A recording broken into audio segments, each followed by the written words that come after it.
Good evening everyone, তিয়াসাস লাইফে স্বাগতম। চলে এলাম আবারও একটা মিনি ভিডিও নিয়ে। তো আজ যাচ্ছি আমার এক বোনের অন্নপ্রাশনে। তো সেখানে ইনভাইট আছে, তো সবাই মিলে রেডি সেডি হয়ে যেতে বেরিয়ে পড়েছিলাম। আর এখানে দেখতেই পেলে আমরা কখন যাচ্ছি, 1টার সময়, কারণ এখন গল্প গুজব আর মনি এসেছে, তো আমাদের গল্প গল্প করতে করতেই টাইম পেরিয়ে গেছে। তো এই যে যাকে দেখতে পাচ্ছ, এনারই আজকে মুখে ভাত। তো ইনি আজকে নায়িকা। তো এনারই মুখে ভাতে গেছে। যাই হোক, আমরা খেতে বসে পড়েছিলাম। আর এই যে সবাইকে আমি একটু একটু দেখিয়ে দিচ্ছি।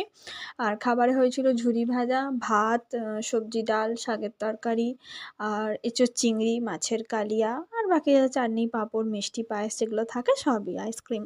তো আমরা এখানে খাওয়া দাওয়া করে একটু নাচ দেখতে গেছিলাম, বোনেরা ওখানে নাচছিল। তো আমরা নাচটা দেখতে থাকি। তোমরা এমন মিনি ব্লগ দেখার জন্য আমার চ্যানেলটা সাবস্ক্রাইব করে দিও। দেখা হচ্ছে নেক্সট ভিডিওতে। ততদিন ভালো